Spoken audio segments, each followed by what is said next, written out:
Good evening. Good evening, everyone. Thank you for joining us with the February installment of Night with the Experts. This is a monthly program by Nuclear Energy Information Service. We're based in Chicago. And every month we bring you one of our nuclear experts from around the country on various topics. And we sort of invert the idea of a webinar on its head. This is not just a talking head session, and then you might get a few questions in at the end. We're doing the opposite. We want you to get to know our speakers and presenters a little bit better. And then the bulk of the evening will be devoted to discussion and question and answer at the very end. We've been doing this about 4 years now, and we hope you'll enjoy tonight's presentation, which is very special. We have author and investigative journalist Josh Frank with us tonight. And Josh is the author of this book, which you'll hear a little bit more about later. So I want you all to know that we will be recording tonight. So if you have a problem with that and you don't want to be seen, you can turn your camera off. We will also be taping and making it available hopefully within the next week or so, and eventually get it posted up to YouTube. So at that point, you'll be able to see it again if you really enjoy it tonight. So I'm going to turn the session over to my colleague and board member, Jan Budart of NEIS, and she'll do the introductions for the evening. Jan, take it away. Well, thanks everybody for coming. It's lovely to see you all here. And, we have someone here who is an expert on the Coburg nuclear power plant in South Africa. And so I just wanted people to know that we're attracting quite a bit of variety. This person does happen to live in Vermont, and her name is Yukio Kawano. And so I'm not trying to make her special, but just to mention that it is lovely to have such a variety of people come to this. So I wanted to introduce our speaker, Joshua Frank, who we first met at a Haymarket House in Chicago. And he wrote a book about the situation at Hanford called Atomic Days, where he describes what is going on and has happened at Hanford, the nuclear installation on the Big Bend of the Columbia River in Washington. And I also wanted to mention that he's managing editor of Counterpunch, which is one of the outlets that people that we know quite well use. Linda Pence Gunter writes sometimes for them, and other people that we're quite familiar with. And he himself writes a lot with his friend or his colleague, Jeffrey St. Clair. And lately, Josh has been writing about Gaza. And but most of his work, he says, is from environmental politics and policy. And his latest book on the environment, of course, is Atomic Days. But before that, he wrote an environmental book called Big Heat. Okay, Josh lives in Long Beach, California. And that's exactly what I have in my list of things that I wanted to mention about him. So I will now introduce to you Joshua Frank, and we'll turn the session over to him. Oh, thanks. That was a nice, lovely introduction. I'm humbled to be called an expert. I don't think I've ever been called an expert before. I'm sort of a jack of no trades. Maybe not even journalism, some would say. Yeah, thank you so much for having me. It's really great to be here to talk about this, which I think is a really underreported, really important topic. And I've had a small contribution, and I'm honored to just continue to talk about this. Unfortunately, it's something I think that we all need to talk about going forward for a long time. For those, I see there's a few people on the call that are real experts on Hanford, so hopefully they can correct me if I mess up on anything here. But I'll give a little brief sort of overview of what Hanford is, because I think a lot of people don't know what it is. Hanford was part of the Manhattan Project. It was one of the 3 locations chosen, along with Los Alamos and Oak Ridge. And of course, with the Oppenheimer film, we had sort of a look into Los Alamos, although there's some criticisms there. But Hanford continues to be sort of this place outside of the Northwest that a lot of people don't know about. It was chosen to do production for plutonium. The site that was chosen is in eastern Washington state along the Columbia River. At the time in the 40s, when they found this location, they kind of thought, well, this is sort of out of sight, out of mind. The people that lived in the area, Native Americans and other peasant farmers and others, were sort of expendable. They were seen as, oh, this is easily can be removed. These people have already been subjected to so much. What's this new thing we're going to do? So they erected this really huge, I would call it now a monstrosity. But the Hanford area is massive. I mean, it's 586 square miles. It ended up producing plutonium until the late 80s. The first plutonium reactor, the B reactor, was built there. The plutonium from the B reactor was used in the famous, now infamous, Trinity test, as well as the Fat Man bomb that was dropped in Nagasaki. And over its life, it was the main plutonium manufacturer for the plutonium for American atomic weapons. Enough plutonium for 60,000 warheads. 2/3 of all the plutonium that are used in our nuclear arsenal was produced at Hanford, somewhere around 74 tons of plutonium. It's really hard to kind of grasp your head around like how much that actually is, but it's a lot. And I think put it in perspective to understand how much that was, looking at the amount of waste that it produced. And that's the problem that we're dealing with today. Right now, there are 177 huge underground tanks. 149 of those are single-shelled tanks. Those tanks hold the majority of the high-level waste that's out there at Hanford. These tanks were built to really only last a couple of decades. We're going on, however many years later, 80 years in some cases. We have, some of the stuff that I write about in Atomic Days is looking back at that history of when they were looking to build more and more of these tanks, and engineers and scientists were really, really concerned, like, these stuff, they're not going to last that long. They were really only supposed to be sort of the stopgap. But here we are, 80 years later, and there's nowhere for this waste to go. In the lifespan of Hanford, when it was producing all of this plutonium, it was really this quest to build the bomb, more and more bombs, of course, because this was the Cold War. What to do with the byproduct of that was really secondary, and unfortunately, we're going to be living with this legacy for a very, very long time. Right now, there are 56 million gallons of high-level waste in these tanks. These tanks are only about 5 to 7 miles away from the Columbia River. 2 of those tanks right now are leaking. We know over the lifespan of Hanford that there's been 67 leaks. This high-level waste that's essentially leaking out of the bottom of these tanks is permeating into the groundwater supply, which eventually will make its way to the Columbia River. And so that's a great concern, is its threat to the Columbia River. And that's an ongoing threat. One of these tanks that's leaking right now, it's called B109. They say that it's leaking a few gallons of waste a day. And it's been doing so since at least 2019. That's, thousands of gallons have seeped out of this tank.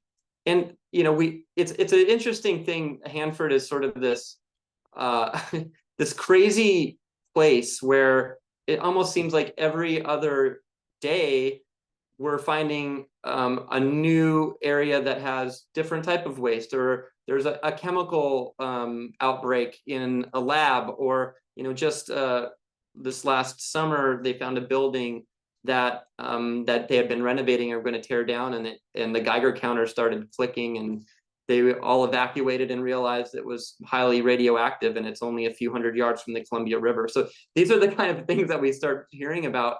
But unfortunately, this has been the MO for Hanford since its inception. And I think it's really important to understand that a lot of what we know today, we only know because of the work of a lot of activists and a lot of others that have pressured the government to release information about what they know and what has been taking place at Hanford. During the Cold War, Hanford was very secretive. It was a high-level site that a lot of the people that even worked at Hanford didn't know what their colleagues were doing at Hanford. And that secrecy, I believe, still plagues the project today. So when it stopped producing plutonium in the late 80s, in 1987, it almost immediately became a cleanup project. It was, initially the estimates were very rosy, as the Department of Energy, which oversees the project, is continuing to tell us, like, this is going to be something we can handle. It's going to take this long. We're going to take this waste out of these tanks, and we're going to vitrify it. We're going to turn it into glass, and it's probably going to take 5 to 10 years, and no problem, and just don't worry about it, right? Well, fast forward, of course, most of that high-level waste is still sitting there.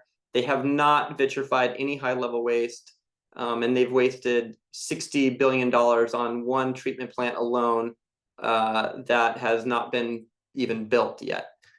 So taxpayers are funding this project, but there's very, very little oversight. The Department of Energy, as well-intentioned as a lot of the people that work for the Department of Energy out there are, and I'll talk a little bit about some of those people that one in particular that I write about. They're understaffed, they're underfunded. The Trump administration gutted funding. The Biden administration has not refilled those funds. And the contractors run the show out there. Bechtel is the main contractor that gets most of the money, and they have a lot of subcontractors underneath them. They have a very, very shoddy track record out at Hanford, which I detail. And they are essentially aren't accountable to anybody. They're a private company. They don't even have shareholders. It's very interesting, the complexity of the Hanford saga. You would think that we'd have congressional hearings.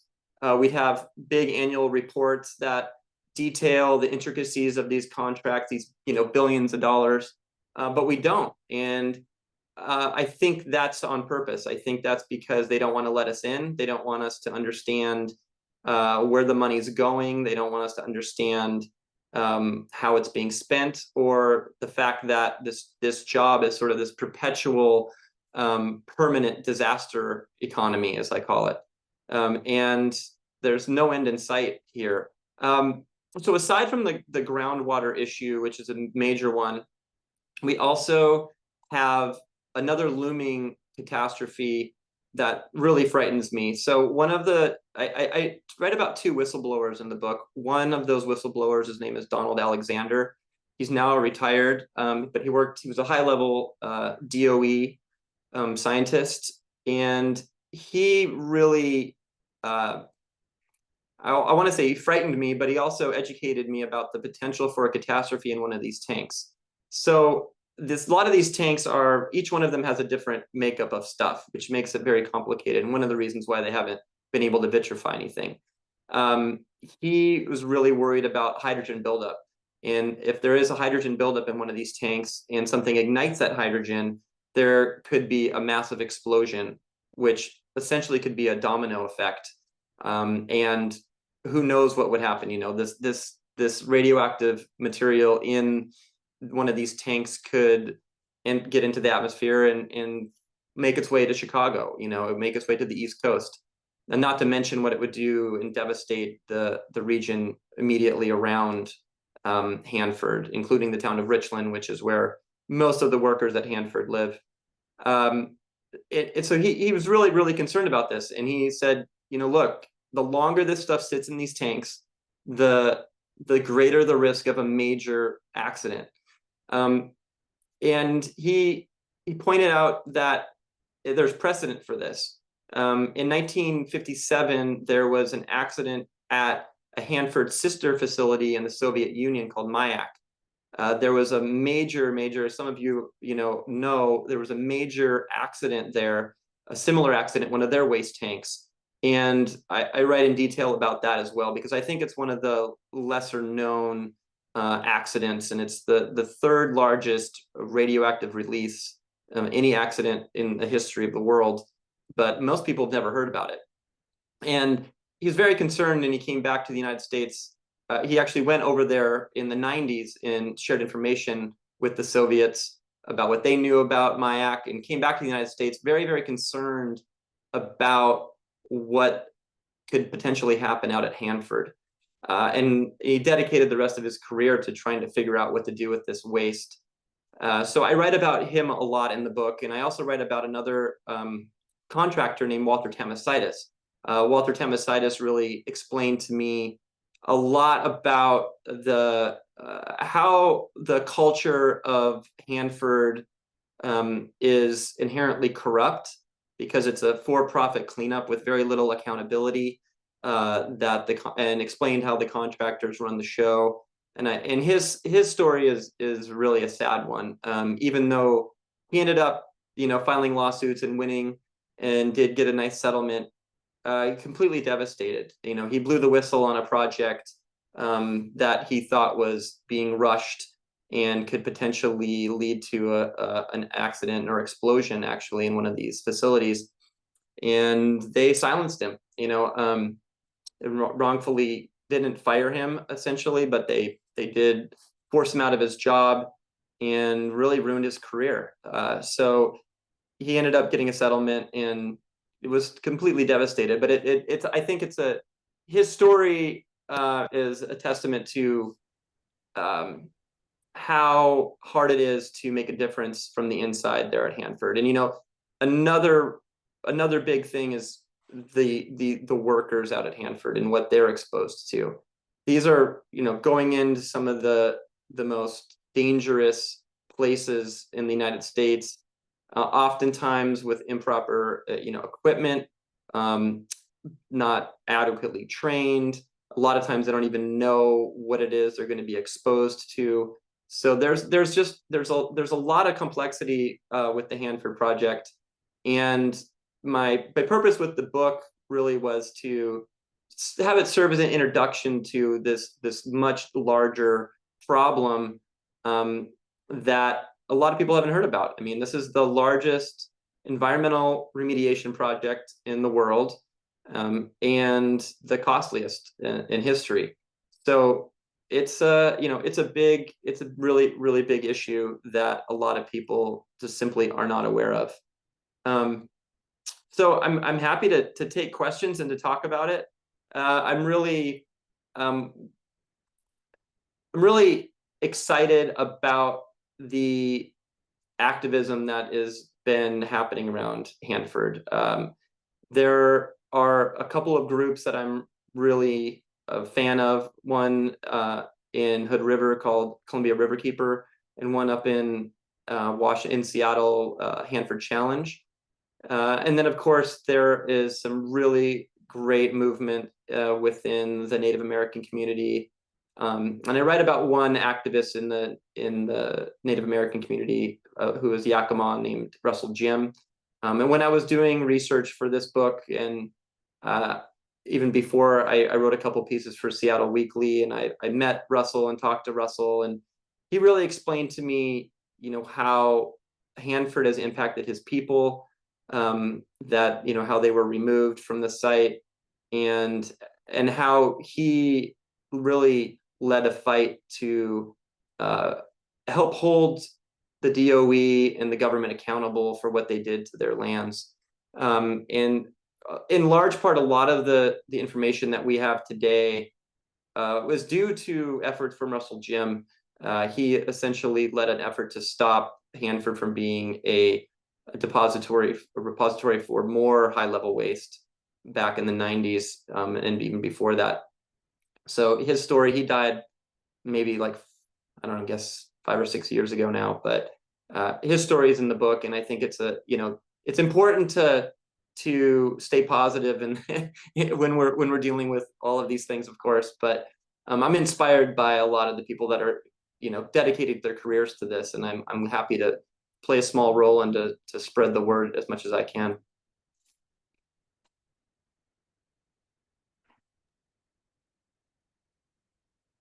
If anybody has any questions or comments, please. Jan is on mute. I just want to mention, take yourself off mute, Jan. She'll be conducting the next part of the program. She usually moderates this session. Thank you, Josh. That was a good introduction to your life and to our issues. Go ahead, Jan. Well, now we have a time for Q&A, and actually we have more than an hour for Q&A, so that there's plenty of time now for people to ask their questions.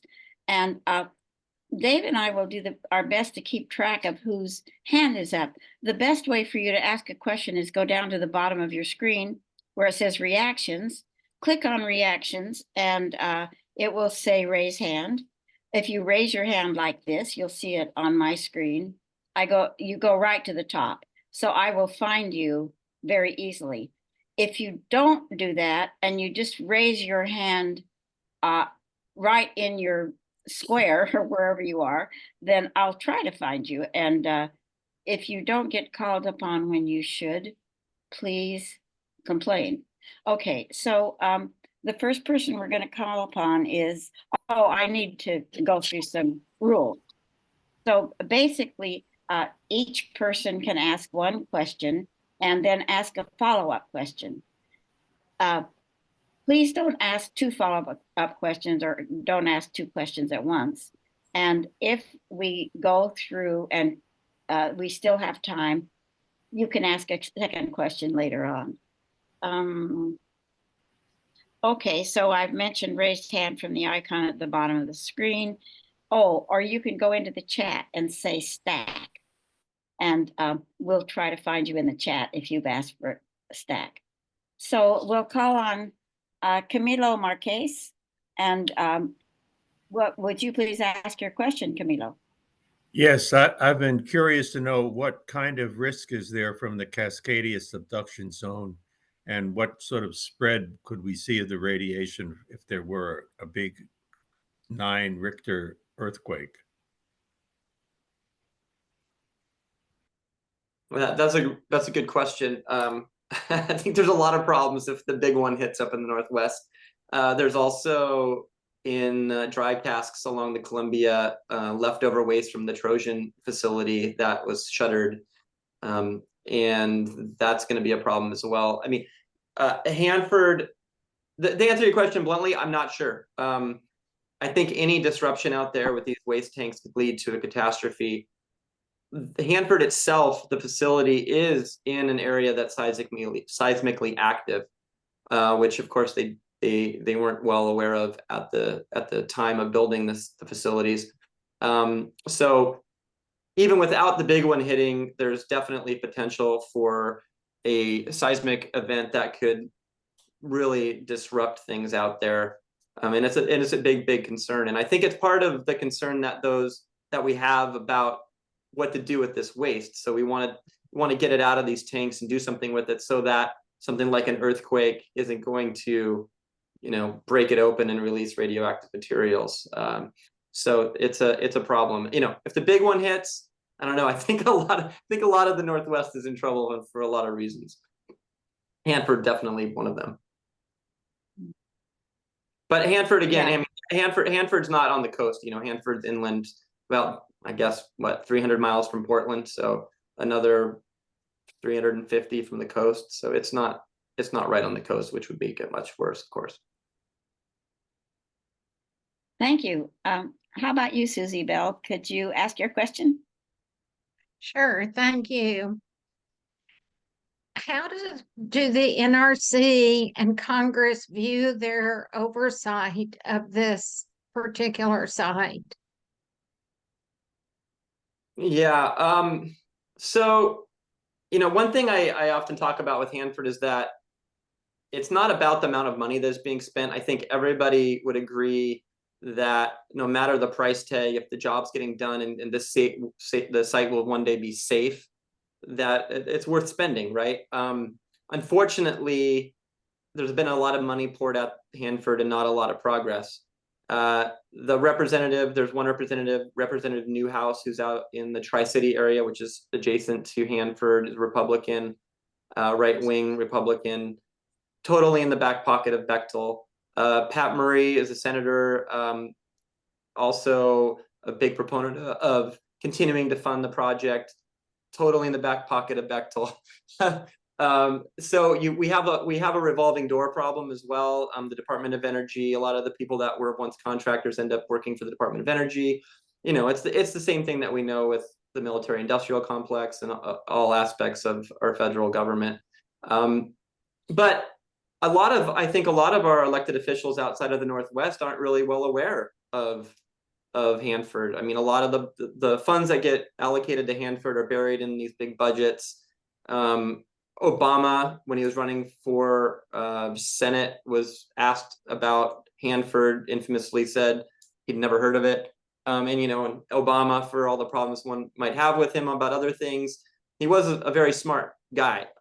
So I think that there is just a lack of knowledge among Congress, and it's part of that's intentional. And unfortunately, Bechtel in particular has a very long history of reaping the spoils of U.S. military ventures all over the globe and at home. And I think Hanford's an example of that. And they really are, they're so powerful in Washington that it's hard to hold them accountable.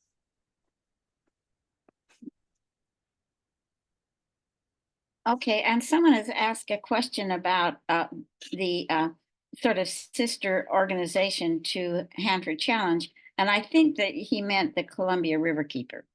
That was because Josh is going to speak at Columbia Riverkeeper in a couple of weeks. So you might Google Columbia Riverkeeper and catch his other talk.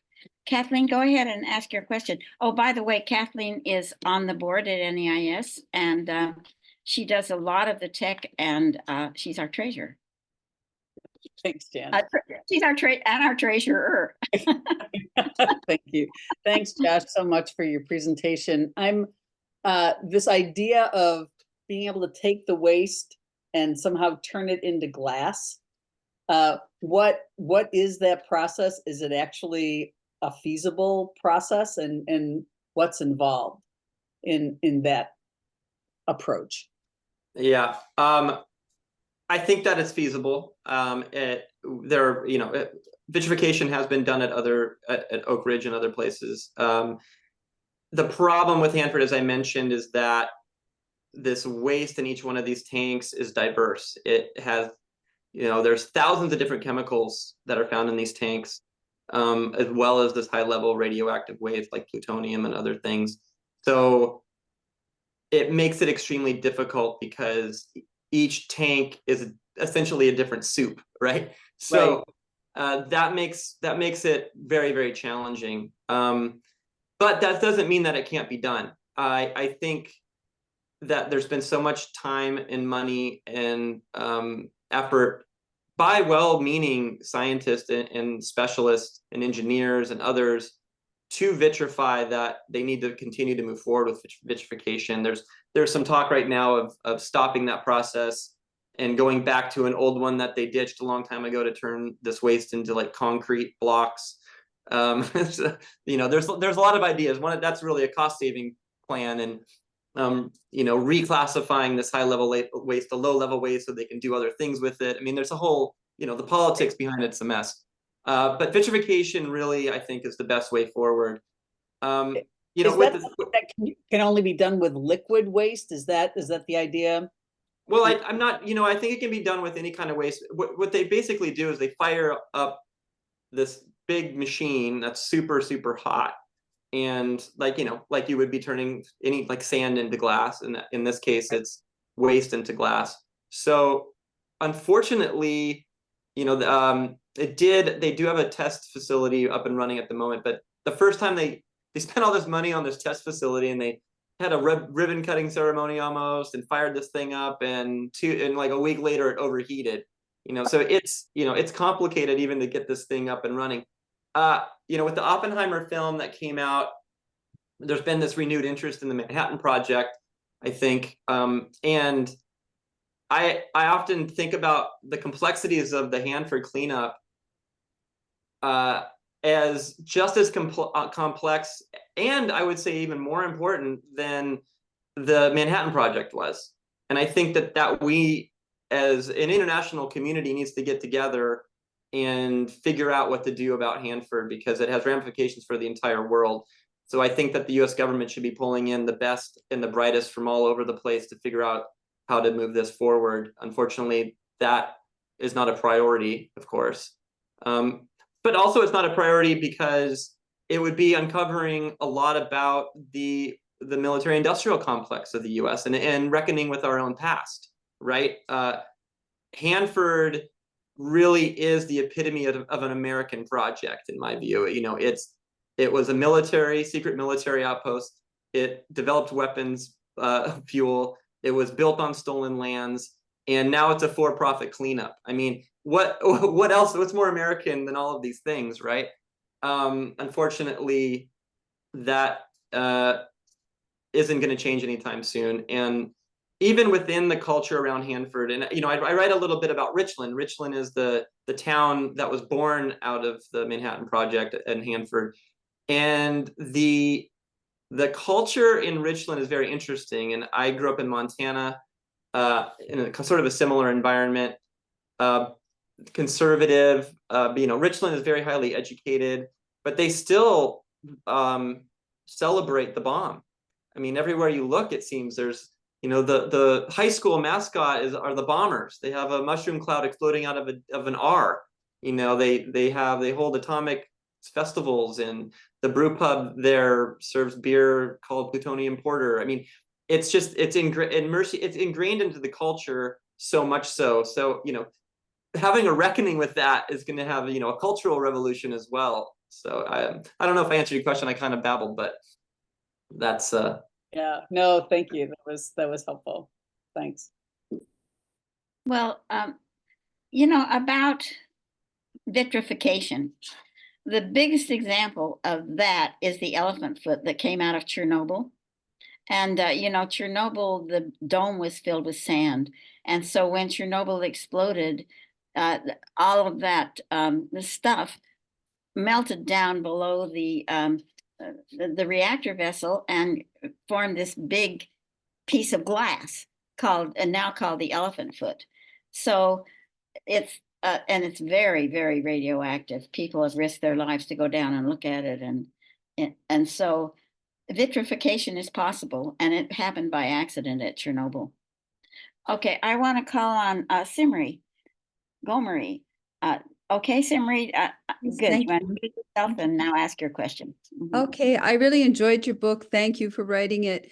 I was interested comparing that book to another book that I read, was Command and Control by Eric Schlosser. I think it's about the Trinity accident. But the thing that intrigues me about all of these stories is well, you touched on it a minute ago, the culture of the community and everything was very kind of not like making it into a joke, or just they don't seem to take the whole issue, like even in the steps for preventing accidents and things in the Trinity, the whole industry is very carefree, they're very unconcerned. And so there's a psychology aspect there of well, I can't think of any word other than insanity, just sort of an inability or unwillingness to actually take this seriously. I mean, you can't joke about, to me, it doesn't seem realistic that they're joking about this kind of thing, and that I think there's a real something to be looked at in the psychology of how we got to this point, and the type of people in that industry, and what does what is going on there. I find that that's a whole unexplored area because these people are really, like they say, millionaire gamblers and billionaires have a certain personality profile. I'd be curious to see an exploration of the personality profile of the people in the nuclear industry. Yeah, I'm not a psychologist, but I think Noam Chomsky infamously said something along the lines that we have really, really great people working in these really, really horrible industries. The scientific community that churns out people that work in these kind of things, they're not, they don't go to school to learn about the horrors of the of what the U.S. government has brought, right? They're taught how to do something technical, to build something, to study something. So often, a lot of the people that I talk to out at Hanford, they're very conservative, obviously, in their politics, and they have a very analytical and scientific approach to their work. But they, by and large, still want the same result, which is to get this place to a state where it isn't going to be a looming catastrophe for this country. And a lot of those conservative people are, like Walter Thomasidis in particular, is a fiscal conservative. So he was very concerned about the budgets and very concerned about waste and abuse. So even though there are these I would say obviously political differences that we have, as far as supporting or opposing nuclear energy, for example. But when it comes to Hanford, I think there's a lot of common ground, and I hope that common ground can be reached so that we can move forward and get this thing moving along at a faster clip. Okay, thank you for that answer. It looks like our next questioner is the director of NEIS, David Crafts. So David, please ask your question. Thanks, Jan. Before I ask my question, I'm going to point out there's a question in chat from Mark Lindholm. How does Hanford compare in size, et cetera, to Chernobyl or Fukushima? And I would imagine that maybe is a question in terms of curies, the number of curies that are estimated to be at Hanford compared to these. I could be wrong, and if Mark is online, he's certainly welcome to unmute and ask his question. But if you have any idea of what the data is on that, Josh, you can share it now, I guess. Well, it's a very difficult comparison because it wasn't, Hanford's not the singular event, right? It's not one major accident. It's been this kind of looming thing. And then the other problem that we have is we do know about intentional releases of iodine 131, for example. We do know about these accidents, but it's really difficult to quantify all of these things in the same way that we can with Chernobyl and Fukushima. So those numbers don't exist. We don't have those kind of comparisons. But what I will say is that the impacts that Hanford has had on the local population and the environment, while it's been understudied and swept under the rug in a lot of cases, we do know that, for instance, there's been increase of thyroid issues among Native Americans and other people that lived around the area that were exposed. There is some anecdotal evidence for some of these things, but of course, in order to get a full picture of the impacts that Hanford has had on the environment and people, you need resources. You need long-term studies, epidemiological studies that look at these things. And some of those have come out at Hanford, of course, but we haven't seen anything that's been more sort of like holistic in its approach. So we can't make those kind of comparisons some people have made those comparisons. I'm not going to, I haven't done that because I think it's not solid enough. Did you have a question of your own, Dave? Yes, I did. And before I do it, another crass commercial presentation here, just to let people know, again, if you're not familiar with the book, this is Josh's book about Hanford. Hope you can see that. Atomic Days. Very and, well. I'm sure, Josh, if you want to put some information in chat, even as to where people can get this, that's fine too. I would also mention, though, you did talk about the Russian accident. In 1979, this book came out, Nuclear Disaster in the Urals, done by Georges Medvedev. And it's an oldie but a goodie, but I'm sure you could find that one online too. My question goes back to the vitrification issue, though. Let's say they get it to work and they start vitrifying this stuff, and then you have a lot of glass logs with a lot of curies of radiation contained in them. What's the plan?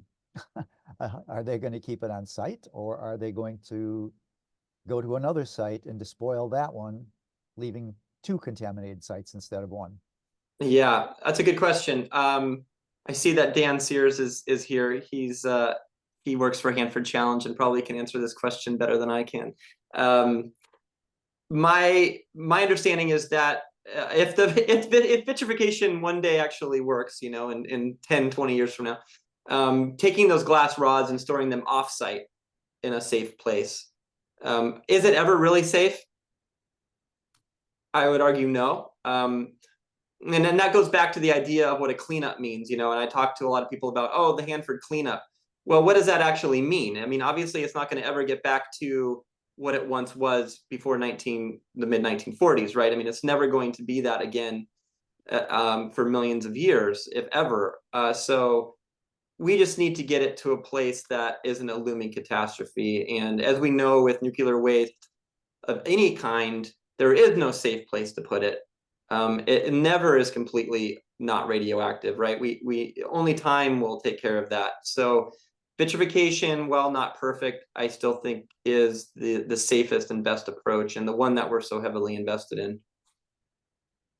Yeah, the elephant's foot is crumbling because it's got so much radiation inside of it, and it deteriorates and turns into powder. So, Carolyn, or I'm sorry, Catherine. I meant Catherine. How about you ask your question now? Sure. I just wanted to point out that as we're addressing the issue of can there be more nuclear energy at Hanford, there's already an operating nuclear power plant that's generating waste, and that's sitting on land that can't be cleaned up because the workers are there and the plant is there. So that's kind of not getting cleaned up. But when I talk to people about the risks of putting more out there, they say things like, well, this is waste that's, you know, from a nuclear power plant is in casks that are, you can hug them, there's no problem. Once, you know, I mean, it sort of belies logic, because the casks, of course, are single lined, used in this United States. There's no, we all know why that isn't a good response, but there's this distinction made between the unlined ditches and the leaking tanks, and somehow there's this division made with more nuclear energy needed, and the Department of Energy establishing this very year the Clean Up to Clean Energy Initiative, which is a diabolical name, like let's clean up but move to clean energy. So our focus and our funding is going to be on clean energy, and maybe we'll put more nuclear energy small modular reactors out there. What are your thoughts on that, Joshua, and how we can kind of help people understand why this cumulative boondoggle is not a good thing for Hanford? Yeah, so for those that don't know this, you know, there's this big push in the Northwest and other places for these small modular reactors, which they're packaging as this really sort of sexy new nuclear power plant.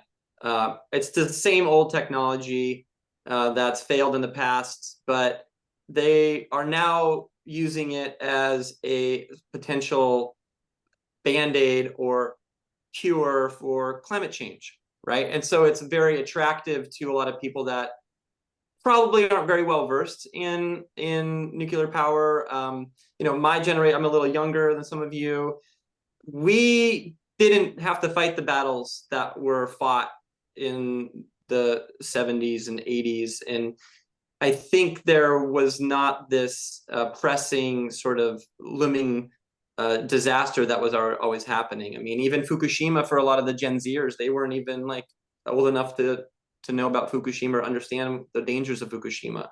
So when they're presented with this new sort of like fun, easy, quick fix to a catastrophic problem, climate change, it's very attractive. And so a lot of these uneducated and corrupt politicians that are getting paid quite literally by lobbyists are supporting this. I mean, in Washington State right now, they're gonna, Catherine, they're gonna put in something like $25 million or $25 million. Yeah. potentially investing to build a small modular reactor out at Hanford, and also along the Columbia River, which is a big problem.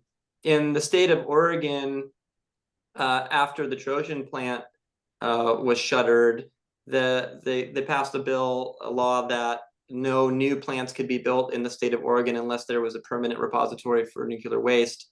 So this one company that's now really a fan of small modular reactors, that's what they're doing, said, even though they're based in Oregon, said, oh, we're going to go to Washington and do this.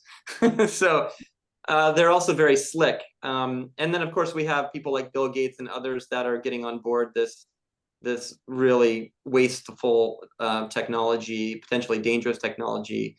Meanwhile, we have a lot of tools at our disposal to fight climate change, and this is a distraction and a waste. But I can get into all of that. But unfortunately, they're looking at Hanford as a potential site for one of these things.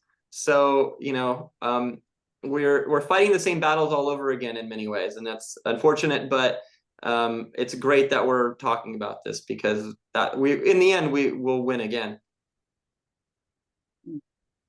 Okay. I certainly hope you're right about that. Okay, Mark Lindholm, how about you ask your question? Well, I had a philosophical thing to put out to all of you, perhaps, and Joshua can comment on it. I worked in the environmental field, and I was tasked with going over to East Central Ohio to take groundwater samples prior to fracking. And when I got back, I asked my boss about it, and he said, well, you have to understand, there are no environmentalists that work here at Weston. And I thought, well, that's funny, because I'm one. And I began to realize that if you're an environmentalist, they consider you, a do-gooder and but environmentalists are trying to stop the trouble from the beginning, and the environmental engineering firms are making money on the cleanup. Any comments? It's I don't know if I have any comments. I mean, I think it's one of the struggles that I have a lot of times, is that we talk about, when we're talking about Hanford and we're talking about the cleanup, we're also talking about an inherently corrupt capitalist system that profits from disaster, right? When we look at like the GDP, for example, well, the GDP goes up when the BP oil spill happens in the Gulf. I mean, it creates jobs. It's a lot of money gets spent. It's same with the war machine. Same with what's going on right now in Gaza. When we start building more bombs and warplanes, it's good for the economy. And I think it's the same with the cleanup. And I think that's one of the hindrances to getting this thing done right. And that's a big problem that's systemic. And I'm not saying I have a solution for it, but I definitely have criticisms. Okay, David, it's good to see you, and I wanted to talk to you about a few things on another subject, but go ahead and ask your question, please, David Silverman. Thank you. Yes, we have that to follow up on. Appreciate the reminder. Yeah, it's good to see you and hear the Hanford story. So I'm wondering how you've come to understand the relationship of the national laboratories, Argonne and Fermi, of course, here, and the rest of the complex, and DOE. And I want to raise a couple of examples and see what you might have to suggest for us. At the hearings, I guess a year and a half, 2 years ago here on small modular and the rollback of the moratorium law in Illinois, there was testimony from a vendor who was based at Hanford, but as I understand it, had ties to Argonne, whose job it was to, quote, consult, bring stakeholders together in communities so that they would, in her words, these are people who are ignorant. I think she used the word ignorant, and think that their creeks are going to start glowing green if a plant goes into their community. And we're here to help them see the truth. Now, she was being presented as an impartial stakeholder, broker, community organizer person from Hanford and DOE, but as a vendor. And this whole role of the cheerleading propagandistic turn and the masking of the weapons complex and other things that go on in the course of that is something that's, deeply troubling. I'm wondering if you have perspective on that set of propaganda roles, particularly what's coming next, because the propaganda is more sophisticated than in round one, as you were talking about in the 70s and 80s, and they are adopting these community participation models much more effectively from what I can see. So that's the question there about the role, propaganda, intervention, the next generation of that from Hanford and DOE. The related question, I guess, is how do you do it? Counterpunch is in a position, you're in a position to do power structure analysis, to be serious as an investigative journalist about asking the sort of questions I'm asking, only better. And I'm wondering if you have advice for those of us who would like to follow these as stories, how to do this kind of investigative work effectively and tie the pieces together. Thanks. Wow, that's a great question. I think the best way to push back against this, because it really is a propaganda machine, and this is just one aspect of the propaganda machine, but I do think that looking at the funding is really, really important. We see a lot of these conferences and other things put on. Who's sponsoring them? Who's putting it on, right? Like who's benefiting from this? And as far as like the small modular reactors and trying to convince communities to accept them into their own backyard, I think once people learn the risks of those small modular reactors or any complex, right, in their backyard that potentially could be a disaster, a radioactive disaster, there's no mother, no parent would want one in their backyard. And I think that is really going to be the pushback that's going to be needed to grind this small modular reactor movement to the ground. Because regular people in this country don't want a potential disaster to happen. I mean, it's very simple. And there's a lot of precedent for it, right? I mean, we can show, look, nobody can prove to you that in 10, 20 years that this facility is going to be 100% safe. Nobody can tell them that, right? I mean, we've seen what's happened in Fukushima, Chernobyl. They can say like this isn't going to happen, and this is a small, easy, nice little reactor, but it's still radioactive. It still potentially could have a disaster. And I think anybody that is concerned about the climate also needs to understand and might see anecdotally that small modular reactors are a good thing. Well, they still have to draw water to cool down, right? Rivers are drying up. I mean, no one can tell anybody that 10, 20 years, 30 years, 50 years from now, what this world's environment and climate is going to be like and what that potentially could do to these, these small modular reactors. And then, of course, my big thing is, what are you going to do with the waste? If these still produce waste, there's nowhere to put this stuff. There's nowhere safe to put it. There's nowhere safe to site this stuff. Even if there's pictures of people hugging these dry casks, right? It's not safe forever. I mean, those are all still supposed to be a temporary thing. We don't have a long-term plan for this, and I think common sense will win. As far as like a journalistic approach, an investigative approach, it's always about following the money, who's profiting and who will profit in the future if they aren't now. Thank you very much for that answer. Ace, good to see you, and like to hear your question now. Okay, I have a quick question, which is what kind of monitoring is going on for each of the individual casks? But before you answer it, I wanted to mention that there is one, Counterpunch has been around for many, many decades. So there is another person who's had a bunch of articles published there, and that's me. But not for the, I think it might have been 20 years since the last one. Also, I wanted to mention another book, which is this one. Josh, your book was great. I loved it. And this book is different, but also about Hanford. And it's really about the problem of using using an average distribution of the waste to measure how much everybody is getting and how much pollution is being caused, how much what the damage is. So I just wanted to mention that's also a great book, and it has a picture of the bombers. What did you call it? I think it'll show up right there. Mm-hmm. Yeah, that's the motto for the Richland High School. So, but your book is great too. That's a fantastic book. I highly recommend it. I'm sorry, the monitoring of the waste tanks. Yes, they are monitoring those tanks, but and they also have to off gas the hydrogen that some of them are producing because they, obviously don't want to build up of that.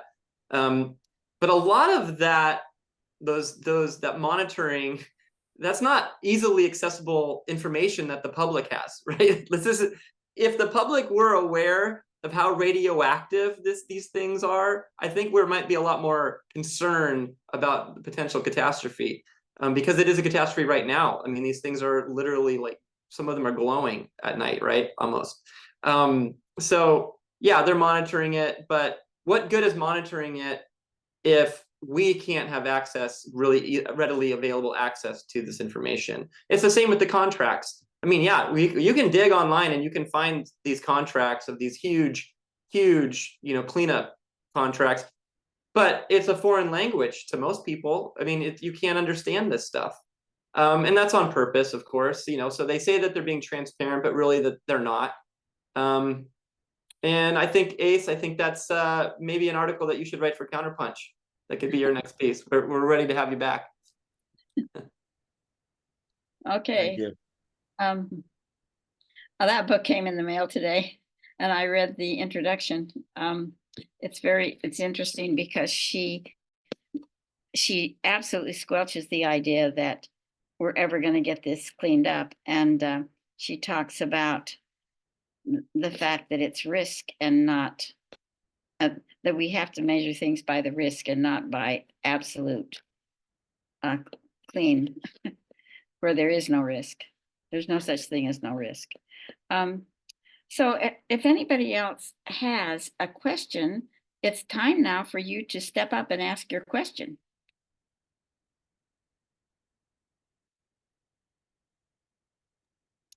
So, or make a comment. Yeah. I'm ready for someone to yell at me, so you can do that too. It looks like Kathleen has got her yeller already, and she wants to be the next. Go ahead, Kathleen. Thanks.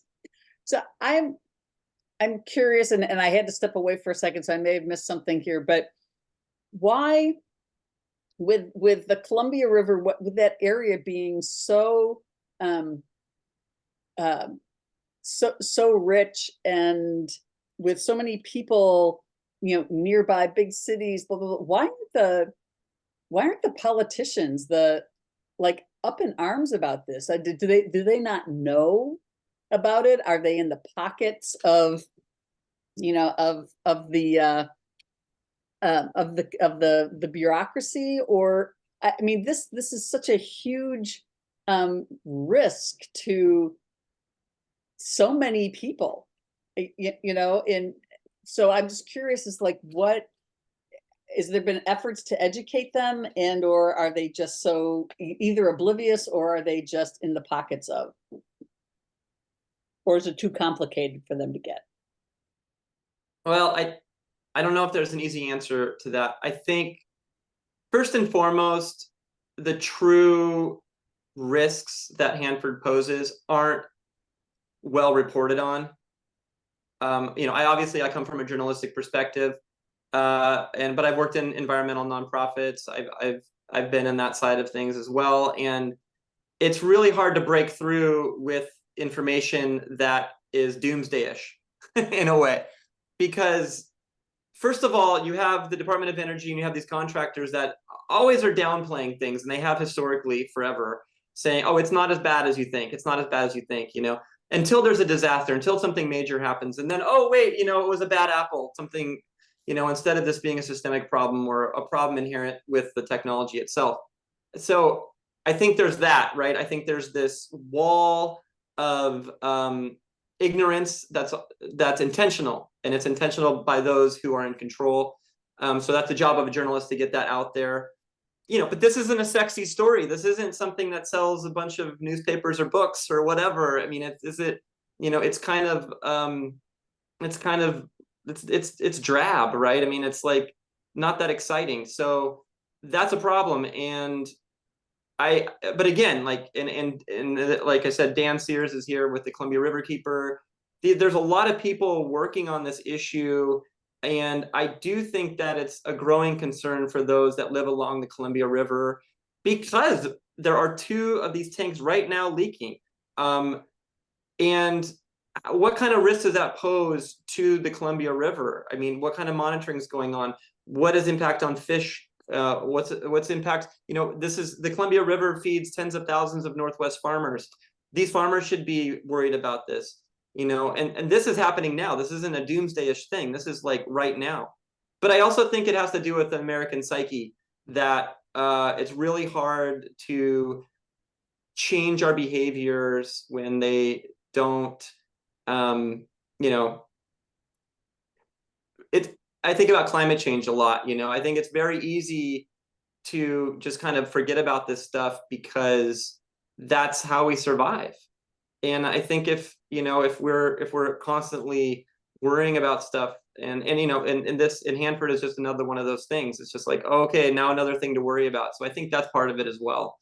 So it's multi-layered, and hopefully we don't see a catastrophe out there before people wake up. Thanks, Joshua, and thanks for doing the great journalism that you're doing. Okay, now Susie Bell, do you mind if we go to people who have not yet asked a question? And then we'll come back to you. Okay, so let's start with Alfred. Go ahead and ask your question, Alfred. Yes, Joshua, thank you very much for the good book and for the good discussion of it tonight. I think you're onto something in terms of SMRs being the sexy new thing, and that as I see it, that really is the cover story for the military endeavors of the nuclear enterprise. It's to make everybody think about an SMR coming to their neighborhood to replace that dirty, nasty coal plant down the road. Meanwhile, it wins over public acceptance of nuclear endeavors. And those endeavors, in fact, are nuclear weapons and the nuclear navy with which to deliver them. And SMRs, in fact, I will predict, will first appear in the nuclear navy, not in anybody's nuclear power plant down the road. So I'd be interested in your comment on that. And I think this is why the critique of so much, well, so the cleanup at Hanford, which is a horrendous story, as you allude to, we can't really admit how bad it is, because we have to have this patina that the nuclear, it's saving us. It ended the war, it's keeping us safe, and we have to have it to be safe. And, you know, sorry about it's a little dirty, and sorry about it's a little expensive, and sorry about, you know, blah, blah, blah. But my contention is that the military is driving the bus here.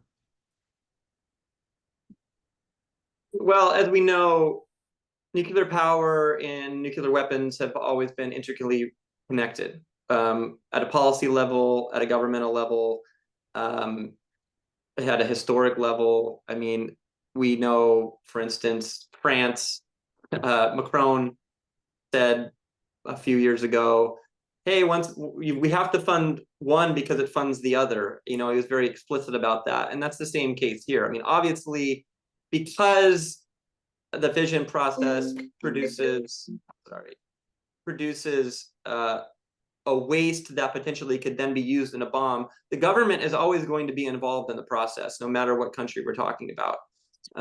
But I do think that we are in a new era of, obviously we're in this sort of new Cold War era. And today I was reading that, you know, Putin's threatening that if the West doesn't get out of Ukraine, that the potential for a nuclear bomb. We know that they've, you know, real or not, of putting a nuke in space again.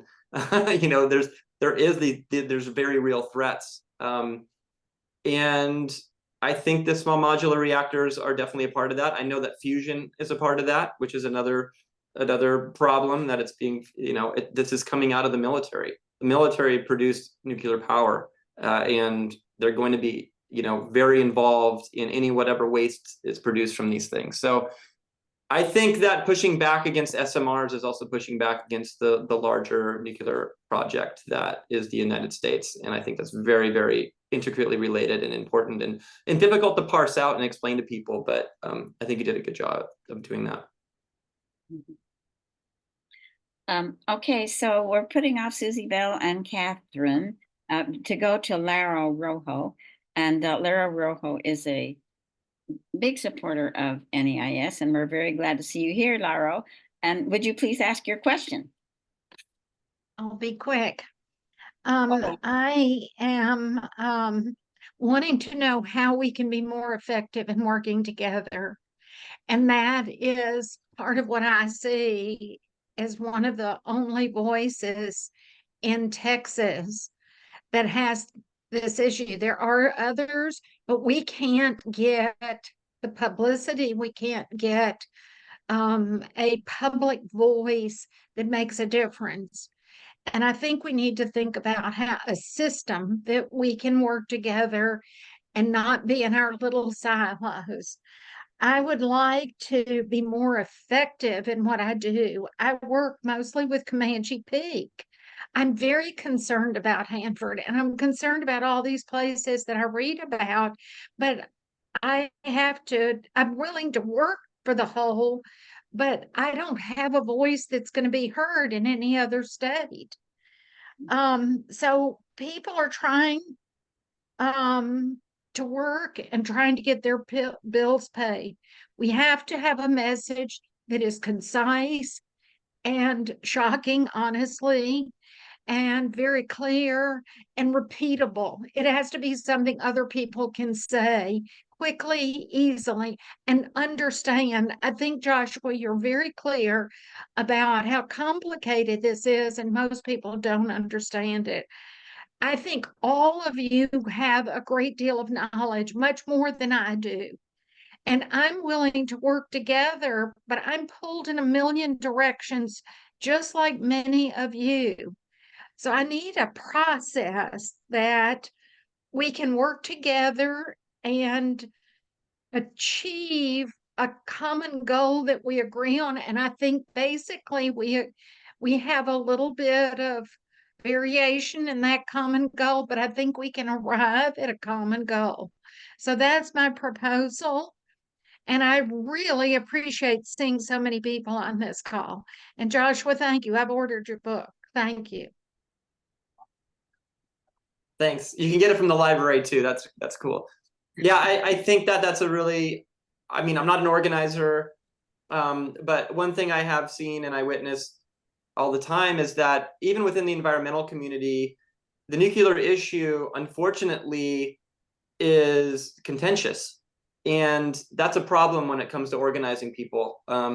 So I think there needs to be an education effort as well in the environmental community, especially among younger people. As we talk about SMRs and the sexy new thing, there's a lot of environmentalists that are buying into this. And that's a real setback for us. So I'm hopeful that, you know, we can learn a lot from the past because the anti-nuke movement was so successful. And I think it's very imperative that we do learn from history and from those successful movements. And I'm hopeful that we can come together and do this again, because it's really important. And unfortunately, I think we're up against a lot more this time in some ways. Okay, I agree with you on that. It seems like the more sophisticated we become, the more sophisticated they become. But I want to call on Laro. Laro, are you there? All right, here I am. Oh, good. Well, let's have your question. Well, it's more like a comment. It's an add-on to what Susie Lee had mentioned. Is that Josh has delineated the problem. We've been discussing the problem of the nuclear waste and how Hanford continues along with the politicians probably in the pocket. I personally thought Washington State was like a lesbian island where all the politicians were women and they were all together in the same thinking process, and that would be altruistic for the society, but apparently not. And there's probably the male politicians are the ones in the pockets. But what I want to address is the concept of then action, how to, like there's teachers that are available over the summer for free time to just assemble as many people as possible at the gates of Hanford and to make a big publicity push to bring it to the attention of the population of, like Josh again says, and Dave Kraft has said, that this issue is not a sexy issue. How to bring it to the fore, to bring people like, get some famous people handcuffed along with us. Have 1,000 people handcuffed together to bring attention to this. That's all I got. Thank you, Laro. You have a response to that, Josh?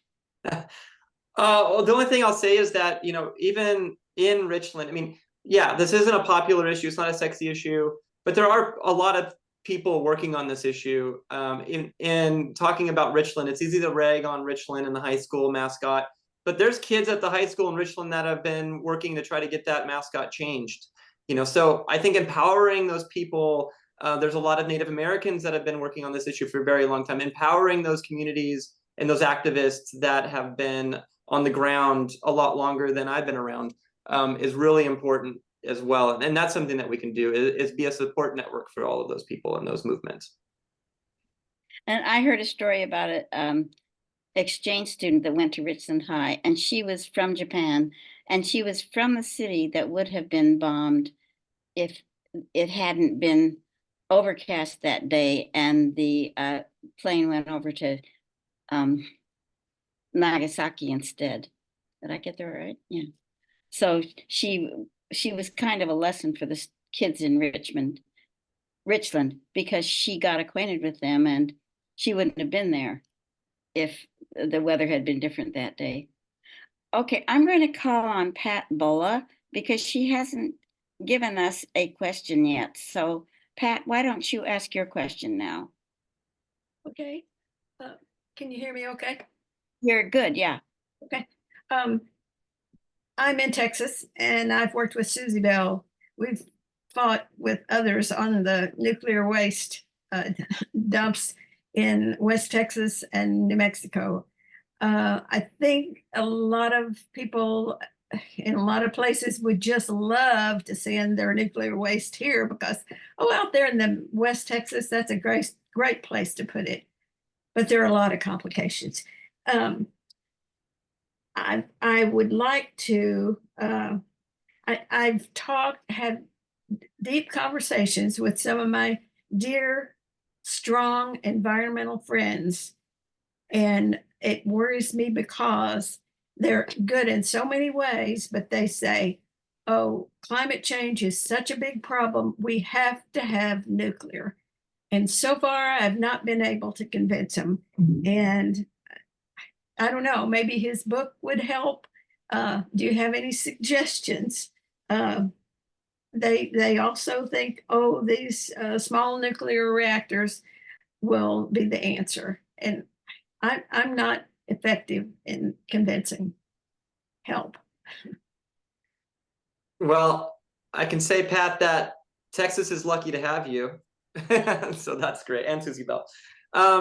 maybe my book wouldn't do it, but I happen to know there's a great book coming out this summer by a fantastic person, M.V. Ramana, with Verso Press, and the title's, I think, something along the lines that nuclear won't save us or something like that.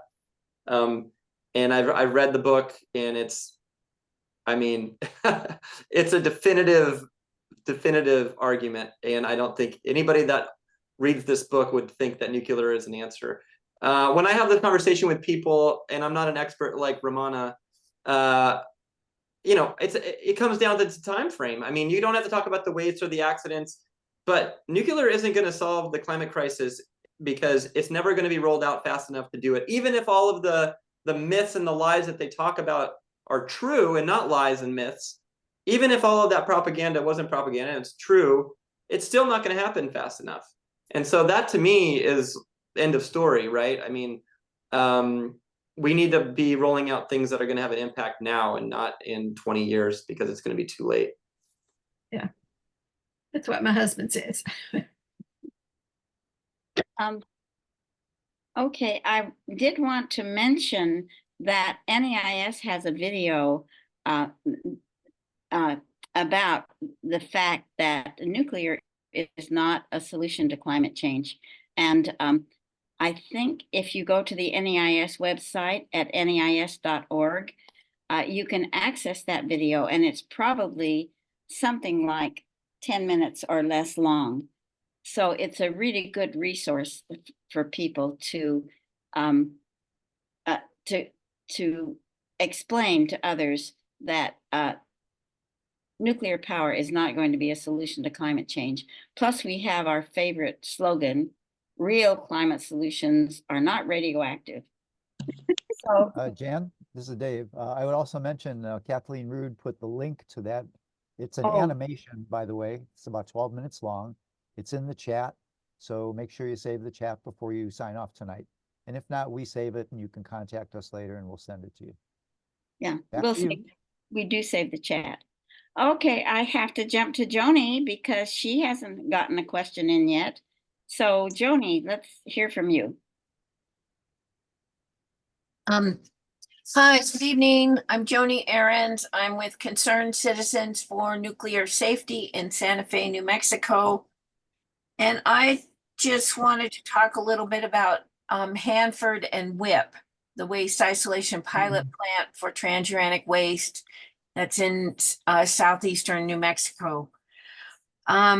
So I wanted to alert folks that the new New Mexico Environment Department hazardous waste permit has a new provision about legacy true waste, where the Department of Energy has to put together a report before the fall that tells us how much transuranic waste is out there.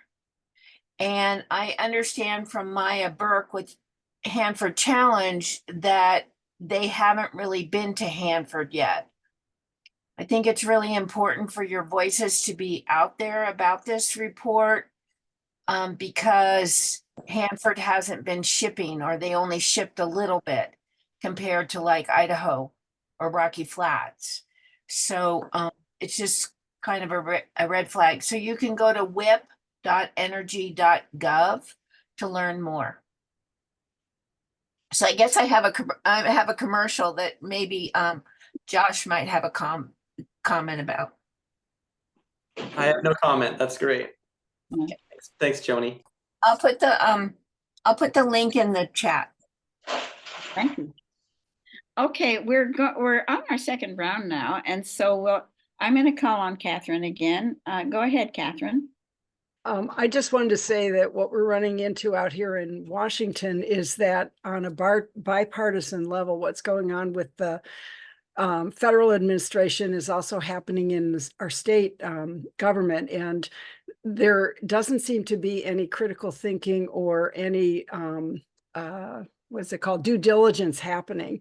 The propaganda promotion is coming through to the legislators, and they're buying it. The information that they're being given about these small modular nuclear reactors and their role in addressing climate catastrophe is breathtaking. And I think on the federal level, I had heard that there used to be a department that of technology that advised legislators on the congressional level, and that's of course been disbanded.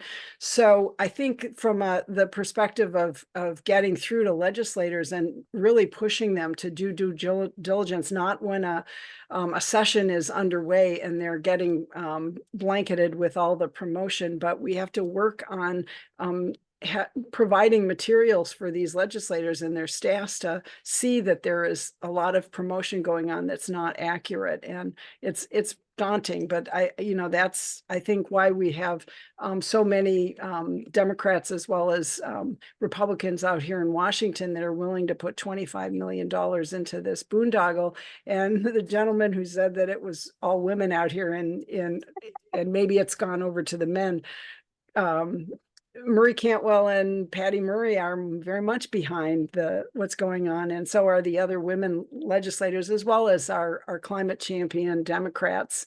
So it's something I know that legislators are up against all across the country in every state. Our state legislatures are just as bad as Congress in terms of jumping in on this and funding it. So we've got a lot of work to do to stop that. Yeah, there's just no substitute for getting to your legislator and knowing who they are and showing up at their offices and letting them know how much you care. Right. We have a board member that is really excellent at that. She's actually here tonight.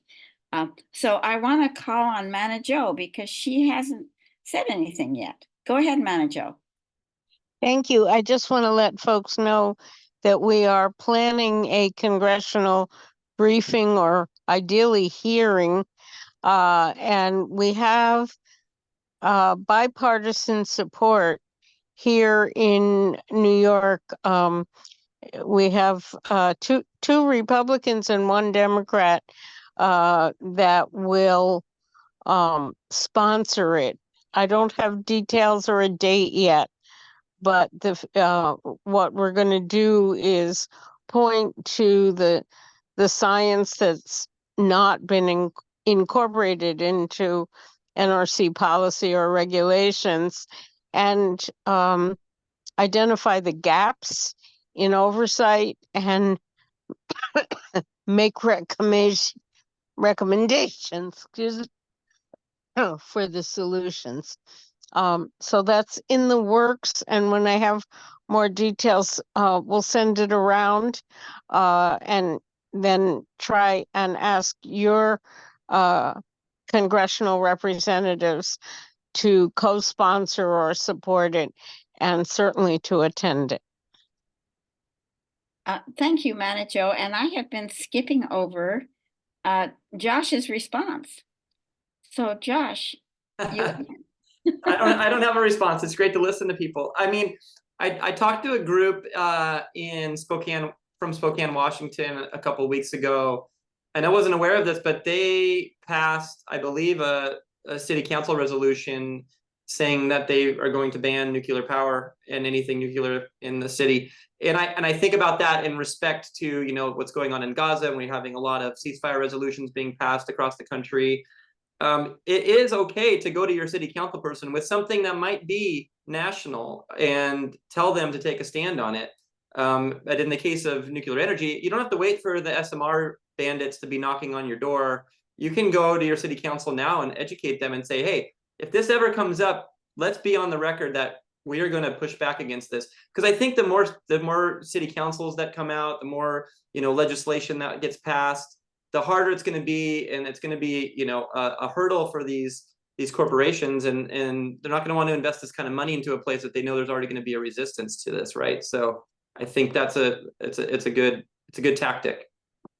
Yeah, and these staff members, many times they're on their way up, and they get into more from city councils. They go to state reps and things like that, and the education spreads out this way. Now, we have got 3 people with their hands up, and they've all spoken before. I don't know what to do except call on them in order, and so we'll call on David Silverman again. be sure to, oh yeah, good. Thank you. I feel like I'm following an honor roll of folks I've known or ought to know tonight. So, hi, everybody. A couple of questions. One on education, which has been coming up a lot, particularly getting it, understandably trying to get out of whatever silos we have with local issues while not abandoning them and developing some unity. I had some success last year along with some other folks in floating proposals for a national environmental education initiative around nuclear energy and weapons, which did get past the abstract stage and might get into full conference mode this coming year. And so in that regard, I'd invite you and other folks that have some expertise, and particularly credential as environmental educators, to consider talking with us about how to do that well and perhaps participating. And I'd welcome your perspective on that. There is no national curriculum at this point that addresses these issues in energy and environment, either K through 12 or at the higher education level through the certifying bodies in environmental education. And it's been that way for a long time. There's basically no updates that allow people to address holistically the current state of things. Secondly, I did want to also raise this question about who are the nuclear whisperers. And of course, we've got folks who I otherwise admire greatly, like James Hansen and Citizens Climate Lobby and so on, and within the environmental movement, who are advocating for nuclear in ways that make it very hard to create breathing room for critical voices. And in some cases, as with the nuclear weapons treaty folks, who were directly advised by folks from Argonne not to include nuclear energy in their proceedings. And that, of course, led to their abandonment of nuclear energy and reprocessing as an issue focus this past November. There is, again, this tie to propaganda systems and an inability to critique internally that results in confused messaging or people defaulting to voices of authority and where the money's coming from. So I'm returning to that earlier theme, I guess, to ask you about the propaganda machine in that regard. So those two questions, your thoughts about how to move to effective education by educators at this time when it is that curriculum basis, the justification for people to even talk about this in most school systems is very thin, and how to address the internal questions of how do environmentalists talk to each other to raise a genuinely critical synthesis rather than it's climate or no climate as it's too often reduced. Thanks. I don't know if I'm the best one to answer this. I'm not an educator. I think, unfortunately, we are up against already a federal government that is pro-nuclear, right? So going after them is, the Department of Energy is already spending millions of dollars on promoting small modular reactors. I mean, they're doing the bidding for small modular reactors, so the corporations don't even have to, let alone what's happening on state legislatures pouring money into this. So pushing back against that is, environmental education, I think, is a really big part of that, but I think we also have to understand the machine that we're up against. And unfortunately, I don't have any great answers. I think there's a lot of organizers on this call that probably are, much more fluent in organizing tactics and those kind of things. I come from a background that would say, you got to start local. You start with your local school districts and you go on up. But I'm a journalist. I don't know much. I would argue with that, but anyway, I'm not going to right now because I'm going to call on David Kraft. Actually, I'm going to defer to our guest, Mark, and then I'll go after him. So go ahead, Mark. Okay. Well, 2 nights ago, David and I were on another webinar that I had helped put together with David and some other people called, David titled it Mobile Chernobyl, and it had to do with the transportation of nuclear waste. And ties in with transportation of all kinds of hazardous waste, which is a real problem. You saw what happened in East Palestine, Ohio, when that train blew up, and then they decided to make it a burn pit. Now, if that train had been transporting nuclear waste, what would you have? And one of the topics that came up in our webinar Monday night was that with the Inflation Reduction Act money, which is a lot of money, that the nuclear industry and DOE are trying to get their fingers on that. And that's a real problem. I mean, that's $1.2 trillion, and the nuclear industry wants a piece of that pie. And the small modular reactors, none of them has ever been built. And so they want to throw money after something that's not proven. And so we need to be aware of that, and we need to be aware where this money is going and to stop it. So that's my rant.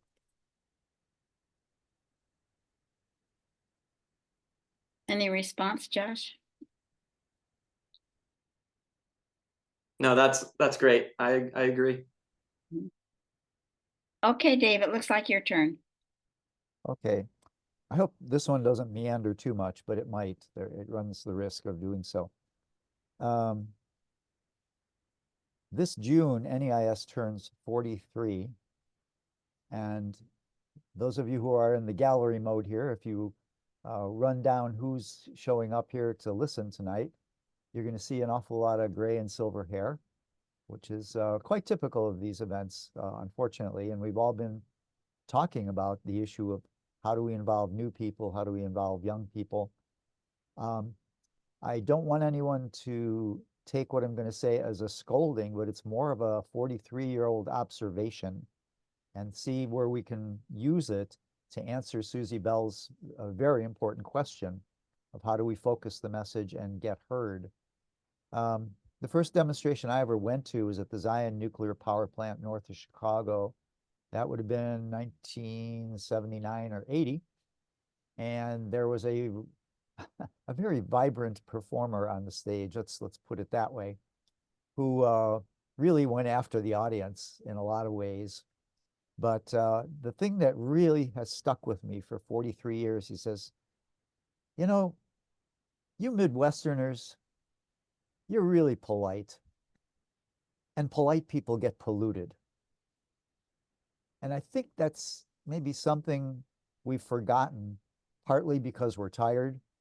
Many of us have full plates. We have real life intruding all the time, family, whatever. But maybe we've just been too goddamn polite. And we have to be much more confrontational somehow and not take no for answers.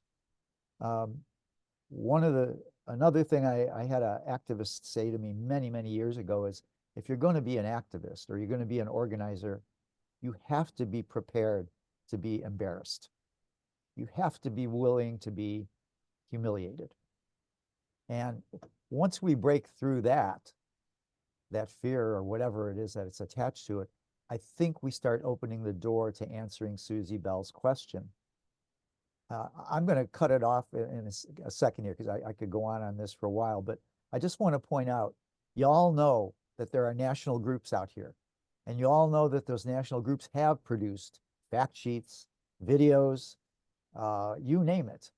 We put on 2 programs a month, this being one of them, the other being something called Meme the Media, which was actually a mini workshop once a month to create the kinds of memes that Susie Bell was asking for earlier, and on the spot, send them to newspapers or TV stations or comments on YouTube, so that we don't let them get away with it. You know, that was the whole point.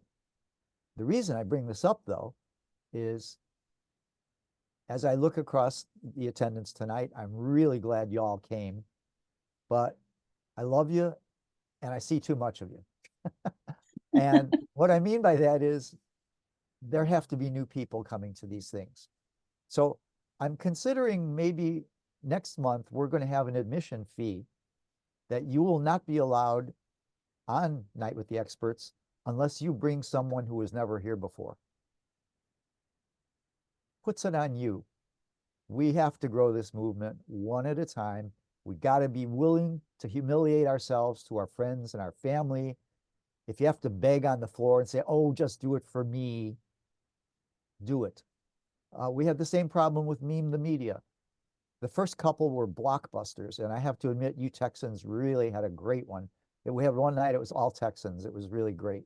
We only had about 4 or 5 people, but man, the stuff that came out was terrific. And then I didn't see anybody.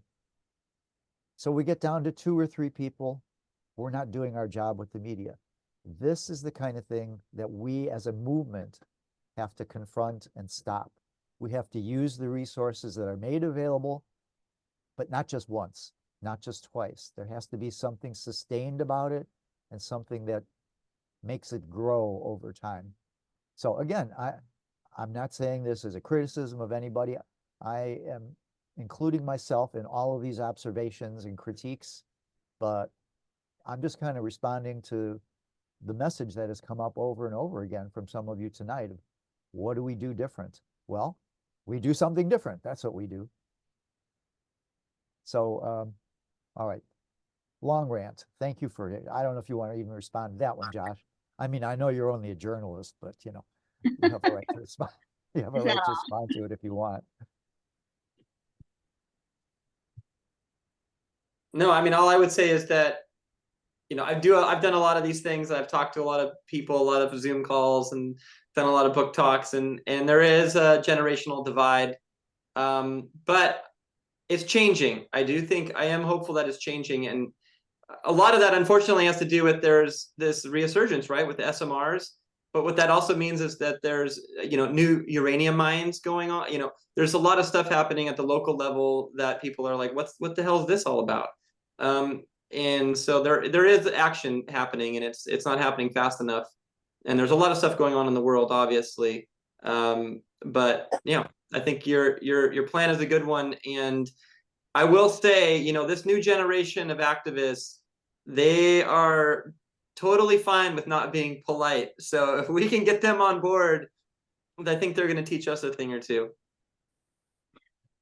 Thank you. And we are way past the end of our time. But we do have one more person who is a supporter of NEIS that wants to make a comment.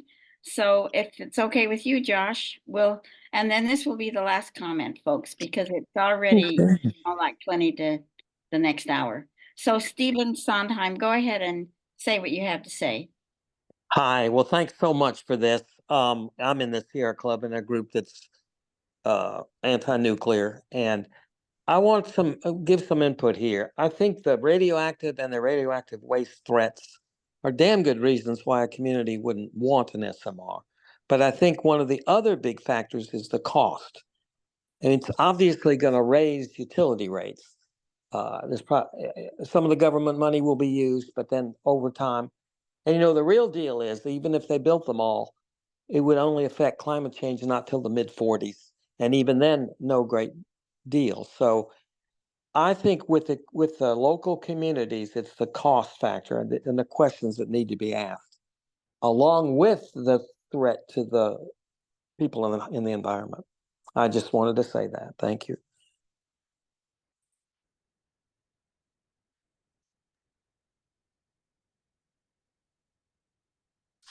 Oh, I think Jan, you're muted.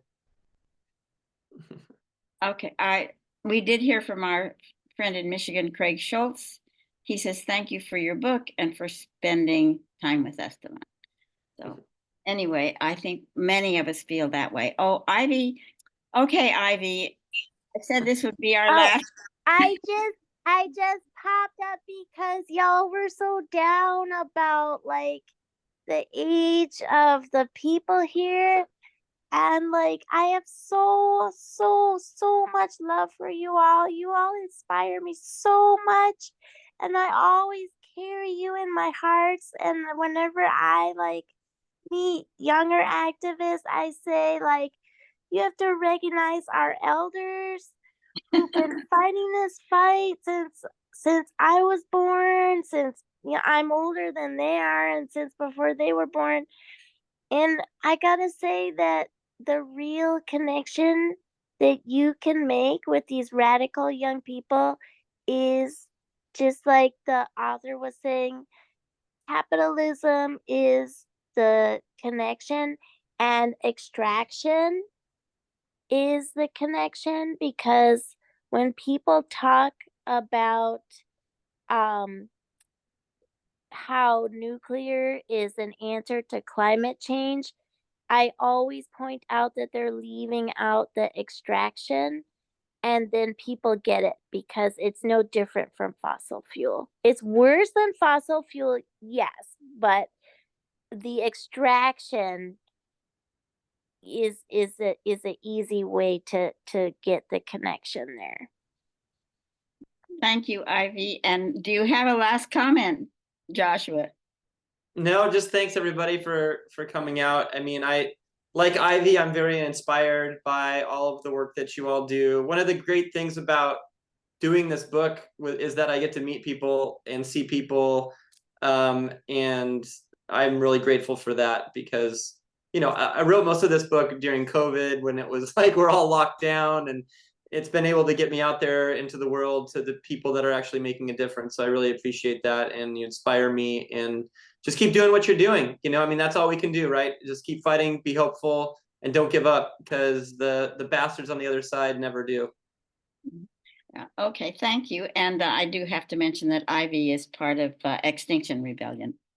So that's a group of very unpolite and very young people.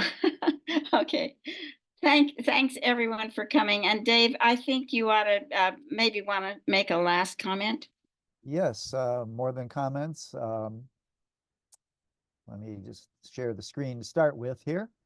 There are going to be a bunch of housekeeping things I want to get through tonight here. So bear with me. This is one of the first ones. People are wondering what you can do. Well, here's what you can do.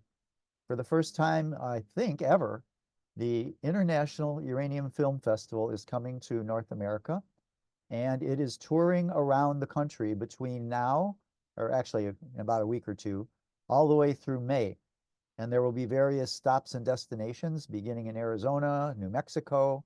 They're making their way to Asheville, North Carolina, and then they will be coming to Chicago, March 28th through April 1st. And we have films scheduled at 5 locations. You'll be getting a email about this. This film festival is free, with the exception of the one session at Music Box Theater. We're told that they're going to charge admission for that one. But you'll get announcements about this.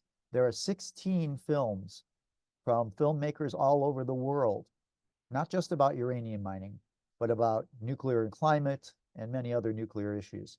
So we hope to see some of you in Chicago for sure, but from Chicago, they go up to Vancouver, and then they're going to work their way down the West Coast. So pay attention. I think they'll be hitting Portland. They'll be hitting San Francisco, Los Angeles area. And I think they're going to end up in Nevada, if I'm not mistaken. So this is a big deal. And again, you are not allowed to come unless you bring somebody. We will throw you out if you come alone. It's a promise. So that's the first thing. Second, again, I just would reference, if you haven't gotten Josh's book, Amazon is still there, even though if you hate them, like it or not. And it's really, really a fine book. Let's see, I guess, I don't know, can't get this up on the screen here. And also in the chat, I put the notice about this book, which was the one in Russia.